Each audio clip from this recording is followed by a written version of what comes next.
नमस्कार, टॉप 5 में स्वागत है आप सभी का। मैं हूं आपके साथ श्रवण तंबोली। शाम के 5 बजने वाले और अब तक की 25 बड़ी खबरें लेकर मेरे दो सहयोगी छाया और योगिता भी मेरे साथ हैं। तो चलिए शुरू करते हैं आज की खबरों का सिलसिला।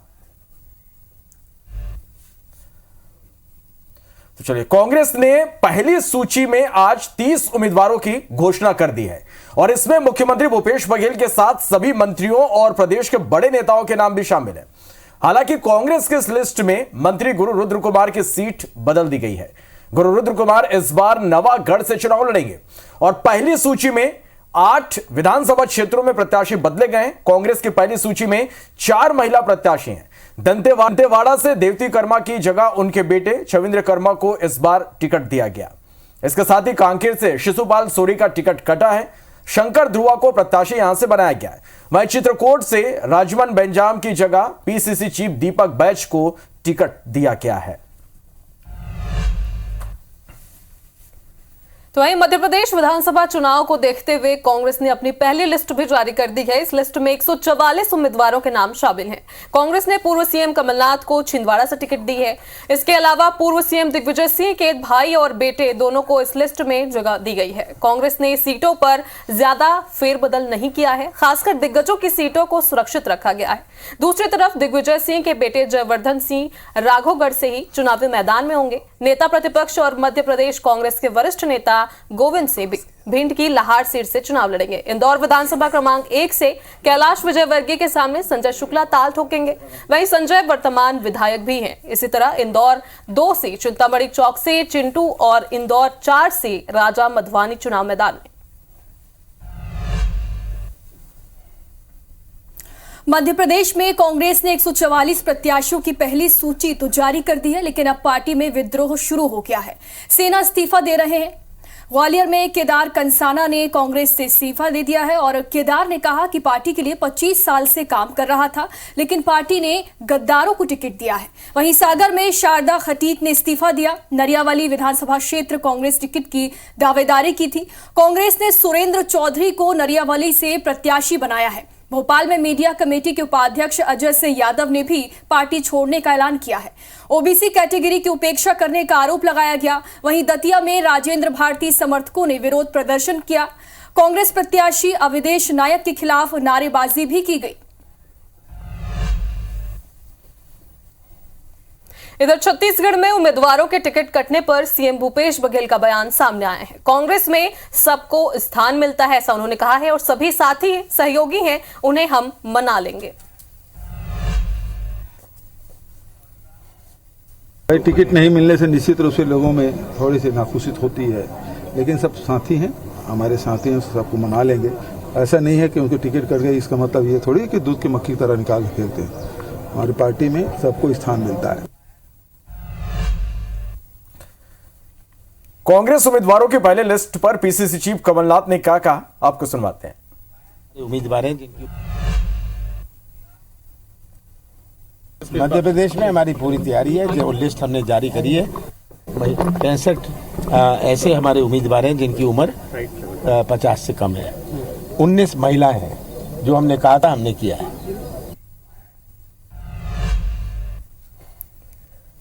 छिंदवाड़ा में कांग्रेस प्रत्याशियों की सूची जारी हो गई है। सांसद नकुलनाथ ने सीएम शिवराज पर हमला भी बोला है। उन्होंने कहा है कि नारी सम्मान योजना की कॉपी की गई थी, कॉपी कर बनाई गई थी लाडली बहना योजना। हमने अपना मुख्यमंत्री कैंडिडेट पहले लिस्ट में घोषित किया। भारतीय जनता पार्टी ने चौथी लिस्ट में अपना सिटिंग चीफ मिनिस्टर का नाम घोषित किया। ये अंतर है भाजपा और कांग्रेस पार्टी में।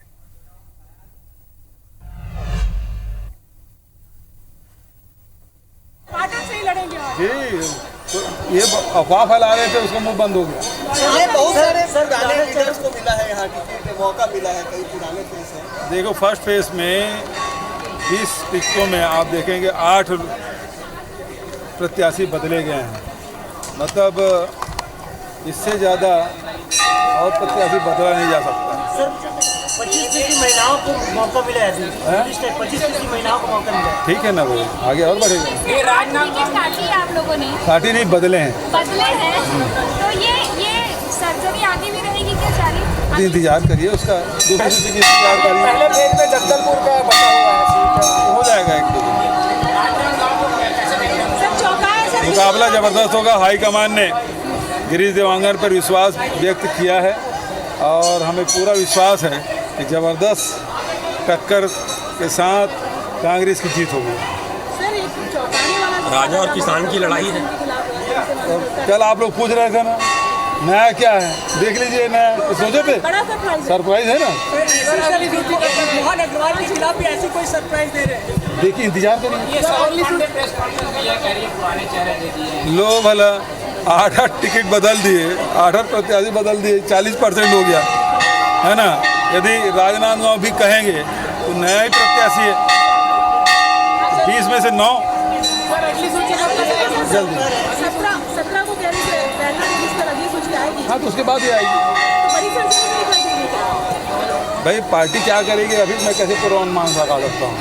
हम लोगों से तो राय शुमारी करते हैं, फैसला भाई का मानता रहता है। सर ये अरुण साहू जी कह रहे हैं कि छत्तीसगढ़ को बचाने वाले और छत्तीसगढ़ को डुबाने वालों के बीच में युद्ध है। बिल्कुल सही बात है। हम लोगों ने छत्तीसगढ़ के लोगों को और छत्तीसगढ़ के लोगों की सेवा की। उन लोगों ने छत्तीसगढ़ को 15 साल लूटा, तो लूटने वाले से बचाना पड़ेगा छत्तीसगढ़ को, और इस बात को जनता जानती है और छत्तीसगढ़ की जनता कांग्रेस को आशीर्वाद देगी। सर आपने कहा राजनांदगांव में कांग्रेस जीतेगी, अडानी नहीं। बिल्कुल सही बात है। यदि अडानी से बचाना है तो उसका सबसे बड़ा प्रतिनिधि कौन है? अभी अमन सिंह उसका है, उसके यहाँ नौकरी कर रहा है। और अमन सिंह मतलब रमन सिंह, तो रमन सिंह के खिलाफ गिरीश देवांगन। तो यदि अडानी के हाथ से जाना है तो पहले तो सर ये पहली सूची में बीजेपी कार्यालय के सामने जसपुर के जो कार्यकर्ता है वो आ गए हैं, महिला वोटर प्रत्याशी है, उसके खिलाफ आके वहाँ बैठ गए धरने में और गणेश राम भगत को टिकट देने की मांग कर रहे हैं। और ये कह रहे हैं कि जब तक मांग पूरी नहीं होगी हटेंगे, दरवाजे के सामने बैठे वही खाना बना रहे, वही रह रहे। सुनने वाला कोई नहीं है। भारतीय जनता पार्टी पहली सूची जारी हुई, दूसरी सूची जारी हुई और दोनों में इतना भगदड़ है तो अभी तक थमने का नाम नहीं ले रहा है। Thank you.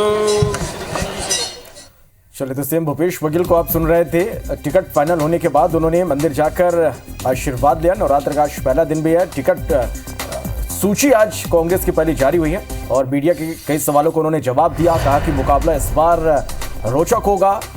कुछ सिटिंग एमएलए के टिकट कटने पर कहा कि टिकट काटे नहीं गए हैं, चेहरे बदले गए हैं। महामाया मंदिर में उन्होंने पूजा अर्चना की। बढ़ते आगे और इस बीच एक बड़ी खबर है भिंड से, जहां बीजेपी के पूर्व एमएलए ने पार्टी से इस्तीफा दे दिया है। रसाल सिंह ने पार्टी से इस्तीफा दिया। टिकट कटने से नाराज चल रहे थे। बीजेपी ने अमरीश शर्मा को यहां से प्रत्याशी बनाया है, जिसके बाद लगातार उनकी नाराजगी देखने को मिल रही थी। तो भिंड से यह बड़ी खबर है, जहां बीजेपी के पूर्व एमएलए ने पार्टी से इस्तीफा दे दिया है। रसाल सिंह ने पार्टी से इस्तीफा दिया है। टिकट कटने से नाराज चल रहे थे। बीजेपी ने अमरीश शर्मा को यहां से अपना प्रत्याशी बनाया है।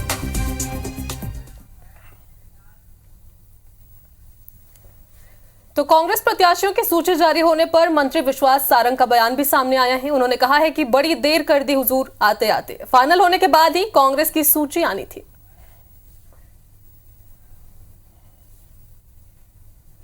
भाजपा ने कांग्रेस की सूची पर निशाना साधा है। सरोज पांडे ने प्रेस कॉन्फ्रेंस में क्या कुछ कहा, आइए आपको सुनाते हैं। उसमें डरते सकुचाते कांग्रेस पार्टी ने जब 30 लोगों की मात्र सूची जारी करी है और जो 30 लोगों की सूची जारी की है उसमें भी आश्चर्य की बात यह है कि बहुतायत पुराने चेहरे ही रिपीट किए गए हैं।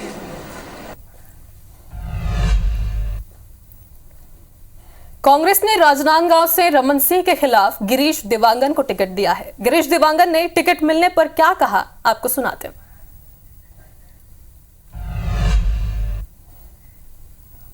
कार्यकर्ता ही रात दिन मेहनत करके पार्टी को जीत दिलाते हैं।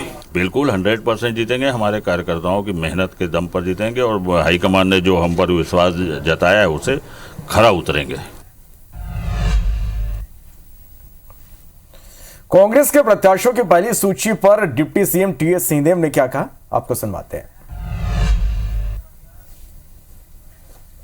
बीजेपी ने पहले सूची निकाल दी थी, तो कांग्रेस को भी उन्हें मौका दिया था मंथन करने का, और बीजेपी अपने तर्ज पे काम कर रही है। उन्हें 85 विधानसभा का निकाला, 5 का रोक के रखा है। कांग्रेस ने तो पहले फेज की जो 20 सीटें थी उनको अनाउंस किया है, और शेष जो मंत्री हैं और स्पीकर हैं उनको अनाउंस किया है। पहले फेज की 1 सीट छूटी है जगदलपुर की, वो भी आजकल में जल्दी हो जाएगा।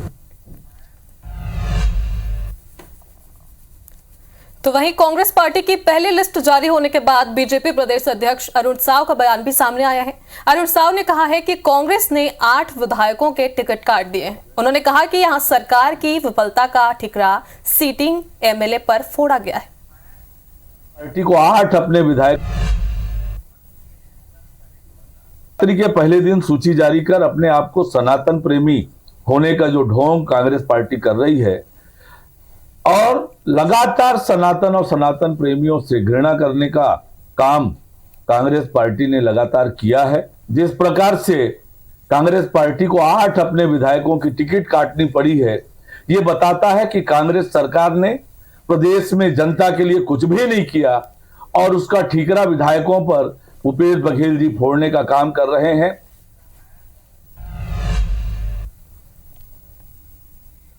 कोरिया में केंद्रीय राज्य मंत्री रेणुका सिंह ने सरकार को चुनौती दे डाली। उन्होंने कहा कि आज का समय नोट कर ले, उल्टी गिनती शुरू हो गई है। प्रदेश के युवा और महिलाएं कांग्रेस सरकार से बदला लेने वाले। तो वहीं सीएम शिवराज सिंह चौहान दतिया पहुंचे। पीतांबरा पीठ में सीएम ने पूजा अर्चना की और बीजेपी प्रदेश अध्यक्ष वीडी शर्मा भी उनके साथ मौजूद थे। सूरजपुर में नदी में डूबे युवक का शव मिला है। एसडीआरएफ और पुलिस की टीम ने शव बरामद किया। कल युवक नदी में बहा था। भयाधन इलाके की यह पूरी घटना है। सुकमा के अतलपारा गांव में 32 लोगों ने कांग्रेस में प्रवेश किया है। मंत्री कवासी लखमा की मौजूदगी में इन सारे लोगों ने कांग्रेस का दामन थामा। बैतूल की मुतलाई विधानसभा के बीजेपी प्रत्याशी को बदलने की मांग को लेकर लोग लामबंद हो गए हैं। किसानों ने ताप्ती नदी का जल हाथ में लेकर कसम खाई है कि अगर बीजेपी ने अपना प्रत्याशी नहीं बदला तो वो विधानसभा क्षेत्र से अपना प्रत्याशी मैदान में उतारेंगे। मुलताई विधानसभा 35 गांव के किसान पिछले कई साल से नहर बनाने की मांग कर रहे हैं ताकि इसके जरिए उनके खेतों की सिंचाई के लिए पानी मिल सके। किसानों का आरोप है कि बीजेपी प्रत्याशी ने उनकी मांगों को लेकर अपने बीते कार्यकाल में कोई प्रयास नहीं किया, जिसकी वजह से वो उनका विरोध कर रहे हैं। मतलब जिसके माध्यम से ये जो डैम हुआ था उस समय में, और चंद्रशेखर देशमुख जी के माध्यम से, और जिसका पानी बैतूल विधानसभा में गया। हम चाहते हैं अगर ये भारतीय जनता पार्टी से अगर प्रत्याशी को नहीं बदलते हैं तो हम निर्दलीय प्रत्याशी खड़ा करेंगे। हम जो है नहर लाव किसान संघर्ष समिति इसका आंदोलन कर रहे हैं पुरजोर तरीके से। हमें पानी चाहिए, पानी की व्यवस्था होना चाहिए, लेकिन ये व्यक्ति शिथिल है, ये काम करने लायक नहीं है। भाजपा का पार्टी का विरोध नहीं कर रहे हैं, हम व्यक्ति का विरोध कर रहे हैं। हम ये चाह रहे हैं कि नहीं तो फिर हो सके तो हम नए निर्दलीय उम्मीदवार को खड़ा करके हम चुनाव जिताएंगे। ग्वालियर पुलिस विधानसभा चुनाव की तारीख तय होती एक्टिव हो गई है। पुलिस लगातार ड्रिंक एंड ड्राइव के खिलाफ कार्रवाई कर रही है। शहर के 7 चौराहों को मार्क किया गया है, जहां 10 ट्रैफिक पुलिसकर्मी और 3 पुलिस की मोबाइल टीम कार्रवाई के लिए तैनात है, जो हर रोज शराब पीकर गाड़ी चलाने वालों पर कार्रवाई कर रहे हैं। कुछ लोगों को समझाइश देकर छोड़ा जा रहा, वहीं कई लोगों पर कार्रवाई भी की जा रही है। ड्रंक एंड ड्राइव की जो कार्रवाई होती है उसको टारगेट किया है। पूरे ट्रैफिक बल को लगभग 10 टीमों में बांटा है। अलग अलग पॉइंट पे 7 स्टैटिक पॉइंट लगाए हैं और 3 मोबाइल पार्टियां बनाई। अभी तक कम से कम 3 से 4 लोगों को ड्रंक एंड ड्राइव के केस में गाड़ी को रोकी है, उनके खिलाफ वैधानिक कार्रवाई की जा रही है। आचार संहिता लागू होने के बाद मुरैना जिले की 6 विधानसभाओं में अब तक 14,000 से ज्यादा लाइसेंसी हथियार थानों के मालखाने में जमा हो चुके हैं। इन हथियारों में बंदूक, पिस्टल और रिवॉल्वर शामिल है। चुनाव के दौरान इन हथियारों का दुरुपयोग ना हो, इसलिए कलेक्टर ने हथियारधारियों को अपने हथियार थाने में जमा करने के निर्देश दिए थे। हथियारों के मालिक 19 अक्टूबर तक लाइसेंसी हथियारों को थाने में जमा करा सकते हैं। आपको बता दें कि जिले में 28,000 से ज्यादा लाइसेंसी हथियार हैं। एसपी शैलेंद्र चौहान का कहना है कि अगर लोगों ने तय मियाद में अपने हथियार जमा नहीं कराए तो उनके खिलाफ कार्रवाई की जाएगी। जिनके पास ऐसे शस्त्र हैं उनको बताया गया है कि वो अपने शस्त्र जो है निर्धारित समय अवधि में, जो कि 19 तारीख के लिए बताई गई है, उस तक आकर अपने शस्त्र जो हैं वो अपने संबंधित थाना क्षेत्र में उसको जमा कर दें, वरना उसके आगे फिर उन पर वैधानिक कार्रवाई की जाएगी। विधानसभा निर्वाचन 2023 की उसके दृष्टिगत हम लोगों ने धारा 144 के आदेश के अंतर्गत जो जिले में शस्त्र लाइसेंसधारी हैं उन लोगों के शस्त्रों को निलंबित किया है। जिले में कुल वर्तमान में 28,126 लाइसेंसधारी हैं, तो उन सभी लोगों से अपेक्षा है कि वो अपने शस्त्र निकटस्थ पुलिस थाने में जमा करेंगे। बिलासपुर में पुलिस ने चेकिंग के दौरान एक वाहन से 93 लाख की ज्वेलरी जब्त की है। दरअसल निर्वाचन आयोग के निर्देश पर जिले में 14 स्थानों पर चेकिंग पॉइंट लगाया गया और आज देवकी नंदन चौक में वाहनों की चेकिंग के दौरान एक कार से पुलिस को 93 लाख रुपए के सोने चांदी के जेवर मिले।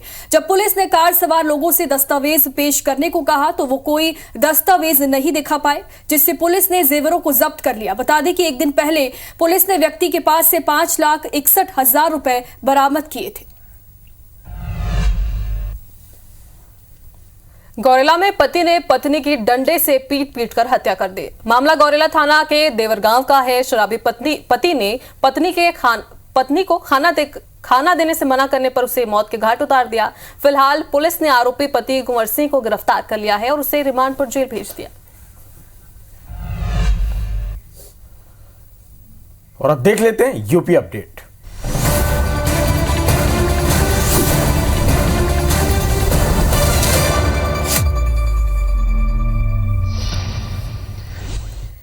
गोरखपुर में एसबीआई के मुख्य शाखा पर कार्यक्रम का आयोजन किया गया, जिसमें सीएम योगी शामिल हुए।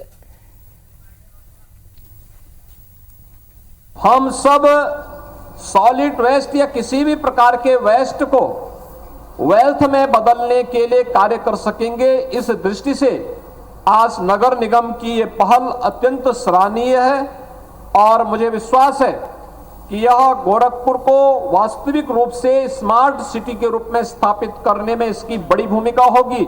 नगर निगम की इस पहल का अभिनंदन करता हूं। गोरखपुर वासियों को इसका जो लाभ मिलेगा, एक सोलर सिटी के रूप में गोरखपुर की पहचान बनेगी, एक स्मार्ट सिटी के रूप में गोरखपुर को आगे बढ़ाने में मदद मिलेगी। इन सभी कार्यों के लिए गोरखपुर वासियों को बधाई देते हुए 234 करोड़ रुपए की इन परियोजनाओं के लिए भी जगत जननी मां भगवती के चरणों में प्रणाम करते हुए गोरखपुर वासियों को हृदय से बधाई देता हूं, अपनी शुभकामनाएं देता हूं और विश्वास व्यक्त करता हूं कि विकास की सोच के साथ हम लोग निरंतर आगे बढ़ते रहेंगे। आप सबके प्रति मेरी शुभकामनाएं। धन्यवाद। जय हिंद। मुरादाबाद में शौर्य जागरण यात्रा निकाली गई। बजरंग दल विश्व हिंदू परिषद के कार्यकर्ता बुलडोजर में सवार होकर निकले।